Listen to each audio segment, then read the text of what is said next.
परळीमधील भारतीबुवा देवस्थानाची यात्रा सोहळा या ठिकाणी पार पडतोय आणि जिकडं पाहाल तिकडं आपण मोठ्या प्रमाणामध्ये भाविक या ठिकाणी आपल्याला पाहायला मिळत आहेत। जिकडं कॅमेऱ्याच्या साहाय्याने मी कॅमेरामॅनला विनंती करतो, जिकडं तुम्ही पाहताय तिकडं पूर्ण भाविकांची या ठिकाणी गर्दी पाहताय आणि आत्ताच या ठिकाणी पालखी सोहळा गेलेला आहे, त्यामुळं मंदिराच्या मुख्य द्वाराच्या ठिकाणी देखील मोठी गर्दी भाविकांची पाहायला मिळते। मात्र ही यात्रेची परंपरा कधीपासून एक वेगळी चर्चा करण्याचा या ठिकाणी प्रयत्न करूया। दादा, ही यात्रेची परंपरा कधीपासून? कमीत कमी बघा 350 वर्ष झालेली आहे। आपल्या देवाची जत्रा आपल्या डाबीमध्ये भरती। आजोबा पंजोबा पहिल्यापासून नेम आहे आमच्या डाबीला, अशीच यात्रा दरवर्षी भरती। वरचीवर आम्ही आणि आपल्या ट्रस्टच्या वतीनं, ग्रामपंचायतच्या वतीनं व गावाच्या वतीने आम्ही भरपूर सोयी करायचा प्रयत्न करत आहोत। हे कुठून कुठून लोक यात्रेसाठी या ठिकाणी येत आहेत? पंचक्रोशीतले जवळजवळ सगळीकडे गावच्या ज्या मुली आहेत, म्हणजे आमच्या गावच्या बाहेर गावी दिलेल्या मुली, त्या जवळजवळ बऱ्याचशा लांबून आणि जवळचे म्हणजे आपल्या परळी तालुक्यातली पूर्ण जनता आणि बीड जिल्ह्यातून बाहेरच्या सुद्धा मुली इथल्या आणि नातेवाईक हे फार मोठ्या प्रमाणामध्ये यात्रेसाठी येत असतात आणि त्यांच्या सोयीचा प्रयत्न, त्यांची सोय व्हावी, सर्वांना योग्य रीतीनं दर्शन घेता यावं म्हणून आमचे प्रयत्न आहेत। आता सरपंचानं सांगितलं, ह्यांच्या मिसेस सरपंच आहेत लक्ष्मीबाई संदीपान मुंडे, लक्ष्मीबाई संदीपान, तर यांच्या सकाळपासून म्हणजे कार्यक्रम कसे पार पडतात यात्रेच्या दिवशी? यात्रेच्या दिवशी सकाळी अभिषेकाचा मुख्य कार्यक्रम असतो।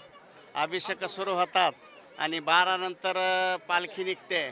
पालखी मिरवणूक झाल्यानंतर आलेल्या भाविक भक्तांना महाप्रसादाचा कार्यक्रम भक्तातर्फे दरवर्षी एक भक्त करत असतो। मग ते 10,000 असोत, 5,000 असोत, 20,000 असोत, असे सगळ्या एकही भाविक महाप्रसादापासून वंचित राहत नाही आणि ह्याची काळजी काटेकोरपणाने आम्ही सगळेजण मिळून गाववाले वगैरे घेतो आणि ह्याच्यामध्ये कुठेही उणीव पडू नये आणि गावाचं नाव बीड जिल्ह्यामध्ये व्हावं। आमच्या इथं कधीही गोंधळ झालेला नाही आणि नगर भोजनाचं महत्त्व फक्त डाबीपासून सुरू झालेलं आहे आणि ही संजीवन समाधी आहे। जशी संत ज्ञानेश्वर माऊलींनी आळंदीला समाधी घेतली, त्यांच्या समाधीला 700 वर्षे 700च्या पुढं झाले आता तसंच हे संत भारतीबुवा महाराज आमचे जे आहेत यांच्या संजीवन समाधीला 350 वर्ष पूर्ण झालेले आहेत। आता तिथून पुढं आणखी भव्य ह्याच्यामध्ये कार्यक्रम, परंतु एक खंत आहे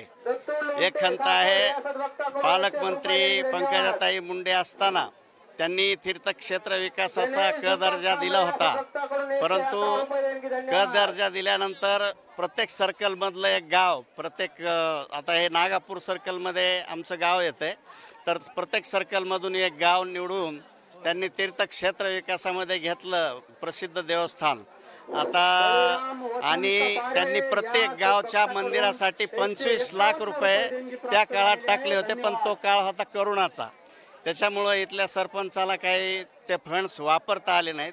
त्याच्यामुळं आम्ही त्या यादीतून क दर्जाच्या बाहेर पडलो। पुन्हा आम्ही पाठपुरावा करून क दर्जामध्ये प्रवेश केलेला आहे। आता लवकरच निधी प्राप्त होईल अशी आशा आहे। पालकमंत्री जर आपले दोन्हीपैकी एक झाले असतात, आदरणीय सन्माननीय धनंजय मुंडे साहेब यांनासुद्धा कॅबिनेट मंत्रीपद मिळालं तर आपलं नशीब होतं।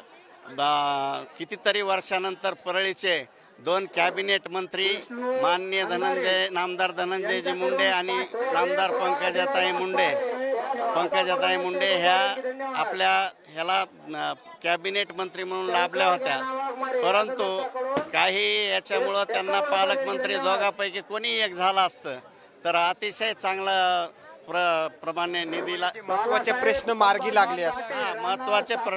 लागले असते। आमचा निधीचा प्रश्न आहे। आता बऱ्याचशा गावाला निधी दिले गेलेत क दर्जाला, जवळजवळ कुठं कोटी दिलेत, कुठं 1.5 कोटी दिलेत, कुठं 2.5 कोटी दिलेत. दादा पालकमंत्री असल्यामुळे काय अडचणी येत आहेत सध्या? अडचण येणार नाही, परंतु त्यांना इथली माहिती सगळी करून घेणं आणि इथं जास्तीत जास्त बोगसगिरी काम झालेले आहेत. त्याच्यामुळं दुसऱ्या पालकमंत्र्याला इथलं जरा होणं अवघड आहे. पण दादा हुशार आहेत, उपमुख्यमंत्री आहेत, राजकारणामध्ये त्यांचा अनुभव मोठा आहे. त्यांनाही मी भेटलो, त्यांना इथं कॅबिनेट DPDCच्या मीटिंगमध्ये त्यांची भेट घेतली. त्यांना निवेदन दिलेलं आहे, ताईंना दिलेलं आहे. आता आमची सर्व गाववाल्यांची तीर्थक्षेत्र दर्जा असल्यामुळं जास्तीत जास्त निधी मिळावा अशी आशा आहे. कारण विकास करता येईल. तुम्ही बघताय पब्लिक किती मोठ्या प्रमाणात आहे. आणि हे तर झालंच झालं, परंतु प्रत्येक सोमवार, मंगळवार, बुधवार कुठल्याही वारी 4 ते 5 हजार माणसं जेवण्याचं 4-5 हजार माणसं जेवण्याचं इथं प्रयोजन असतंय. आणि एक भाविक भक्त इथं गेले 350 वर्षापासून नगर भोजनाची परंपरा इथून सुरू झाली. जिरेवाडी आमच्या नंतर सुरू झालेला आहे. पाहिलं गेलं तर येत असलेल्या प्रतिक्रिया मात्र या यात्रे सोहळ्यादरम्यान आणखीन काही वेगळे अपडेट्स आपल्याला मिळतील का हे देखील पाहणं तेवढंच महत्त्वाचं ठरणार आहे. कॅमेरामॅन सूर्य जुंबडी या परळी. प्रसाद खाली पडू देऊ नका, खाली पडण्याची काळजी